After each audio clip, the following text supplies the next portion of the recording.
Magandang buhay mga kanova! Isang mapagpalang araw po sa inyong lahat. Kung bago ka pa sa aking channel, paki-like and subscribe po ng aking channel at pakipindot po ng bell icon para ma-update pa po kayo sa mga parating ko pang mga videos.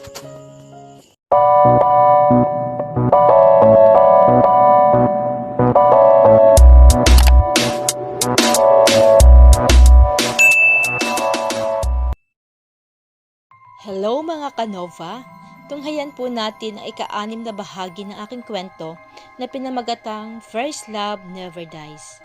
Ayon sa Isaiah 40 verse 8, ang damoy nalalanta at kumukupas ang mga bulaklak, ngunit ang salita ng Diyos ay hindi lilipas.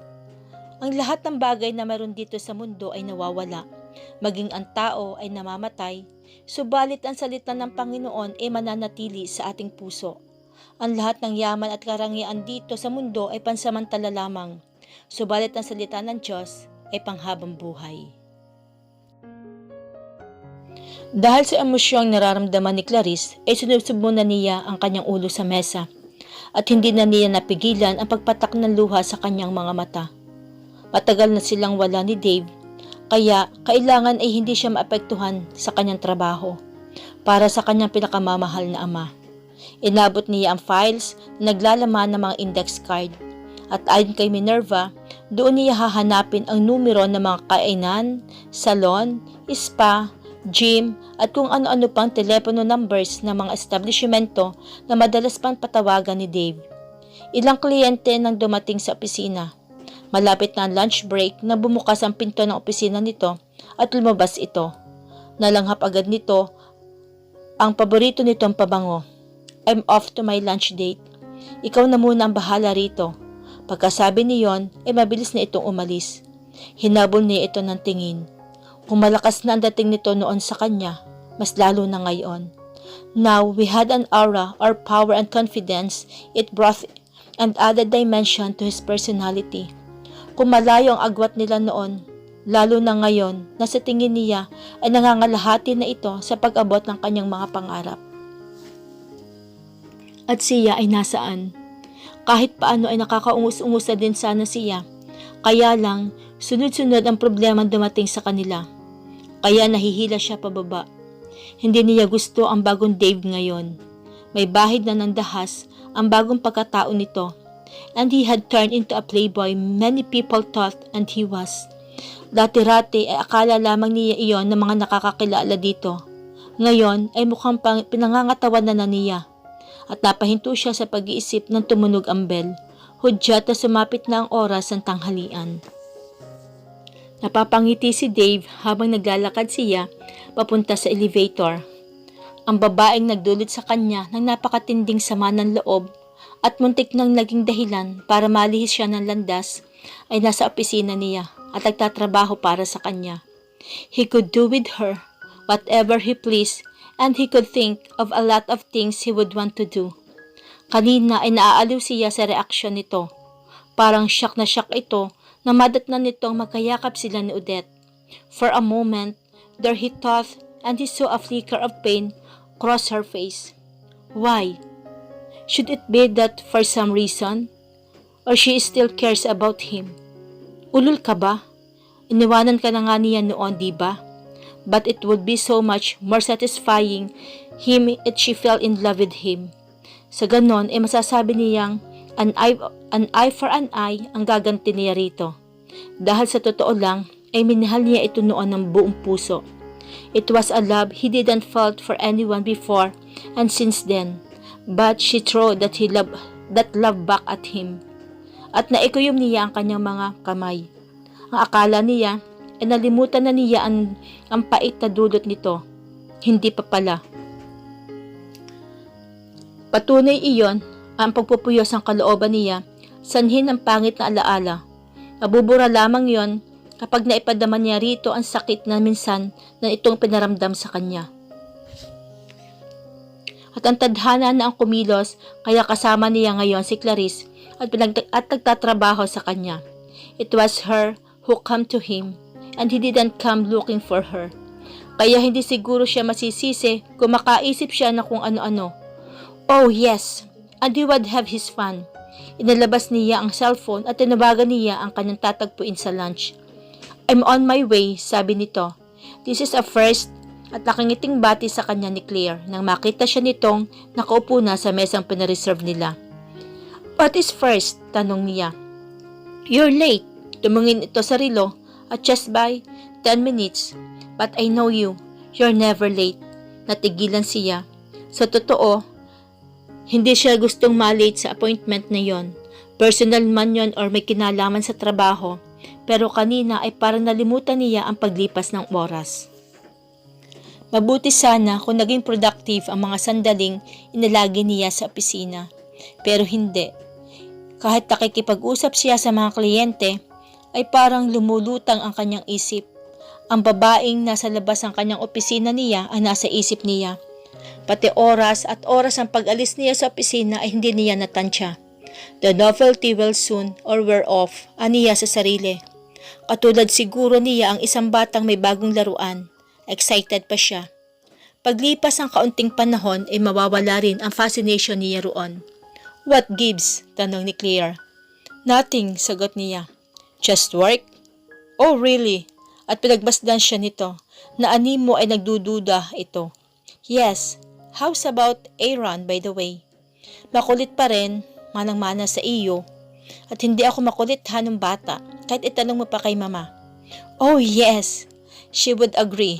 Serious, driven, and ambitious even as a child. That's what you hear, weren't you? Alright, I guess so. Anyway, I'm glad you're here because there's something I need to speak with you about. Ano? Saglit lamang siyang nag-atubili bago siya nagsimulang magsalita. Gabi na pero hindi pa umaalis ang opisina si Clarice. Nagkaroon ng press conference si Dave para sa inahawakan nitong kaso laban sa isang politiko. Ikinanta ng isa sa mga staff na naturang politiko ang malaking anomalyang kinasasangkutan nito. In return, the political filed a case against the said employee. Si Dave ang tagapagtanggol ng whistleblower, and she saw Dave in action and she couldn't help but amaze. Malinaw at diretsyo sa punto ang pagsagot nito sa mga tanong ng mga dumalo sa press conference. Kitang-kita pa rin ang passion nito para sa ginagawa niya. Nalaala tuloy niya ang papa nito. Napapanood lang niya ang matandang lalaki dati sa TV kapag may ini-interview ito o kaya naman sa mga balita. Hindi nalalayo dito si Dave. Both men possess brilliant minds at idagdag pa doon ang malakas sa personalidad at karisma. Marami ang kailangang ihanda para sa press conference. Ngayon ay tapos na at kailangan namang iligpit ang mga dokumentong inilaman sa press kit na ipinamigay sa media. At yun ang pinagkakaabalahan niya. Ayaw niyang iwanan ang opisina na daig pa ang binagyo sa dami ng kalat nito. Ayaw niyang may masabi sa kanya si Dave. Kaya lang, nakakapagod ang ginawa niya at gutom na rin siya. Nang mailagay niya ang filing cabinet, ang mga files, umupo muna siya at hinilot-hilot niya ang kanyang batok sa sobrang pagod niya. Nagulat siya nang biglang may kamay na humawak sa batok niya. Ikaw? Gulat na sabi niya. You're expecting somebody else? Tanong nito. No, kaya lang, hindi ba umalis ka na kanina? Hindi ka nga nagpaalam eh. Umarko ang isang kilay nito sa sinabi niya. Hindi ko alam na dapat pala ay magpapaalam muna ako sa iyo. Nanguuyam na sabi ni Dave.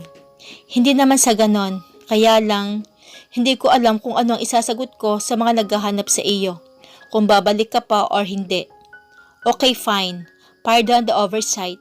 At sa susunod ay bibigyan kita ng written itinerary ko, sabi ni Dave. Dave naman at gusto niyang maghimutok. Mahigit 2 linggo na siyang nagtatrabaho kay Dave, pero hanggang sa ngayon ay mahigpit pa rin ang animosity na ipinamamala si Dave sa kanya. Maybe she deserved it, but it could be during sometimes. Lalo pat bukod sa pagod ay gutom na rin siya. She felt tears form in her eyes at kumurap-kurap siya para pigilan ang luhang gustong-gusto na maglanda sa mga mata niya. Don't give me that, sabi nito kasunod ng marahas sa pagbuga ng hangin. Wala akong ginagawa ha, aalis na ako. Oh no, you don't, at sinaklot nito ang braso niya. Kapag kuwan ay pinihit siya nito at ang braso niya at napalapit siya dito. She felt the breath being knocked out of her at napapalag siya. Hindi dahil ayaw niyang mapalapit dito, kundi dahil bigla ay naramdaman niya na gustong-gusto niyang yumakap dito at manguyapit sa liig nito. Pero maagap niyang nasukol ang mga kamay niya at itinukod sa dibdib nito. Itinaas nito ang mga iyon at saka siya banayad na itinulak pa atras. She ended up with her back against the wall. At itinukod niya ang mga braso nito sa dingding kaya nakulong siya sa mga iyon. Tinitigan siya nito na parang may hinahanap. Ito na kung ano sa kanyang mukha at kapag kuwan ay umiling ito. Ano bang problema mo? Tanong ni Clarice. Dapat ay pagalit ang pagsambit niya niyon pero hindi ganon ang nangyari. Bigla ay nahirapan siyang huminga. I'm just wondering why after all these years you still have an effect on me, sabi ni Dave. At lalo pa siyang nahirapang huminga. Anong ibig sabihin nito? Magtatanong sana siya pero pinigilan niya ito.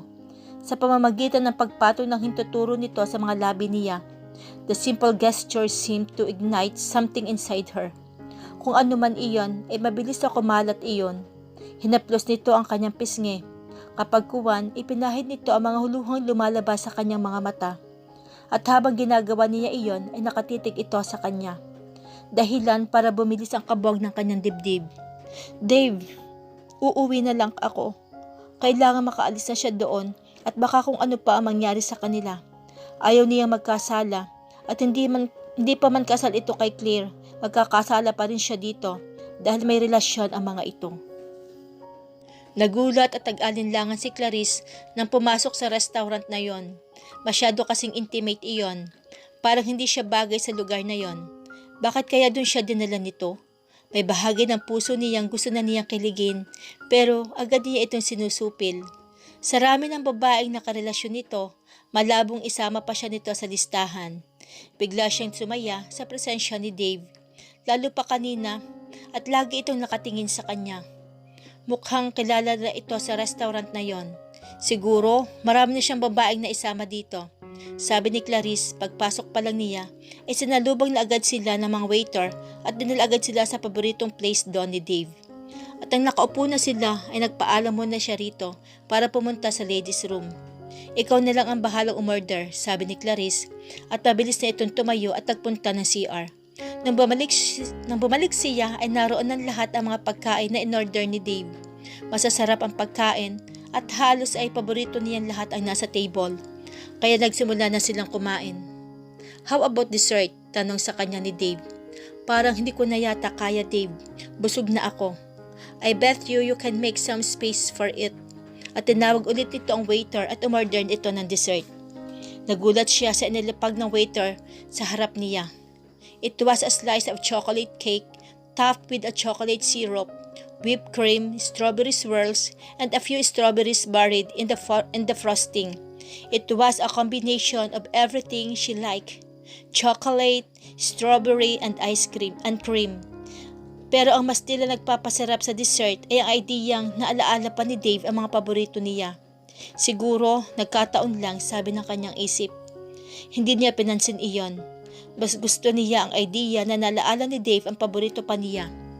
Busog ka na ba? Pagbibiron tanong nito. Tama ka, may space pa. At uubusin ko lang ito. At napapangiting sabi niya. At nagkatawanan sila. Napabuntong hininga siya. Sana kami na ulit, sabi ng puso niya at napangiti siya ng bahagya sa isiping iyon. Bakit napapangiti ka? Tanong ni Dave. Wala lang, may naalaala lang ako. Mabuti pa, ituloy na lang natin ang pagkain. Ice cream ang dessert na in-order ni Dave para sa kanya. Baka gusto mo ng cake, alok ni Clarice dito. Sure, at humuwa ito ng isang slice ng cake. Pero sa halip na isubo ni Dave sa kanya ay isinubo nito kay Clarice. Napatitig siya dito. Go ahead, sabi nito. Hindi ko isasaksak ang tinidor sa lalamunan mo. Baka yun ang iniisip mo. Kahit nag-aalinlangan siya, ay kinain niya ang isinubo nito. Napapikit siya at napaungol ng malasahan iyon. Oh, ang sarap, sabi niya. At agad na iniiwas si Dave ang tingin niya kay Clarice. Sa hitsura nito na nakapikit at napapaungol pa ito, ay kung ano ang pumasok sa isip niya. He suddenly wanted it to be him that was making her groan with pleasure and not the cake he fed her with. Iginala niya ang kanyang paningin sa paligid. Taking there was a part of a moment. Nabanggit nito kanina na nagugutom ito at bigla niyang isinama ito sa dinner. And he had every right to demand and the some alone. At kasama yon sa usapan nila. Yun nga lang, nalaala niya yung time na sila pang dalawa. There was even a point when he wanted to reach out and hold her hand. Mabuti na lang at sa huling sandali ay napigilan niya ang sarili. Kanina, nang nasa opisina sila, ay muntikan niyang nahalikan ito. He wanted to torment her, but it looked as if she was the doing he, the tormenting. Nalanghap niya ang mabangong hininga nito at parang may nakakalas sa katinuan ng isip niya. If he kissed her and he knew it will be, because he wanted to and not because that was highway of torturing her. Kaya napaatras siya. Ilang babae na ba ang nadala niya sa restaurant na yon? Pagkatapos sila maghiwalay ni Clarice, paborito niya ang bahaging iyon ng restaurant. Iyon lagi ang reserve niya pag may date siya dito. Pero sa mga babaeng nakasama niya doon, ay si Clarice lang ang nababagay dong umupo. And he could imagine taking her to his house, making love to her and whispering words of love to her. Agad niyang sinita ang sarili sa naisip. Inalagay niya sa isipan niya na gusto lang niyang kumain din, kaya sila ay magkasama. Kung naapektuhan siya sa presensya ni Clarice, kasi babae ito at kahit paano attractive pa ito sa kanya. She looked great. Ang simpleng kilos at ganda nito ang nagustuhan niya rito noon. At napagtanto niya hanggang sa ngayon ay gusto pa rin niya ito. Pero hanggang doon na lamang yon. At sisiguruhin niya doong matatapos iyon. Ubus na ang ice cream niya at nagyaya na siyang umalis. Ibaba mo na lang ako sa pinakamalapit na sakayan ha, sabi ni Clarice. Okay, at hindi na siya nagpresentang ihatid pa ito. Inahatid niya ito sa pinakamalapit na sakayan pa uwi sa kanila. Salamat sa hapunan ha, tumango lamang ito. At mabilis na siyang bumaba ng kotse nito. He watched her walk towards the waiting area. Ilang beses pa niya itong tinanaw sa rearview mirror. Ganun na lamang ang kanyang pagpipigil na balikan ito. At sabihing ihahatid na lang niya ito. At mabilis na lang niya itong pinaharurot ang kanyang sasakyan para makalis agad doon. At dito po, nagtatapos ay ka-6 na bahagi ng aking kwento. Napigilan pa kaya ni Dave at Clarice ang kanilang damdamin sa isa't isa? Paano kaya mawawala sa isip ni Clarice si Dave? Masasagot po ang lahat ng yan sa pagpapatuloy ng aking kwento. Thank you for watching. God bless. And ingat po tayong lahat.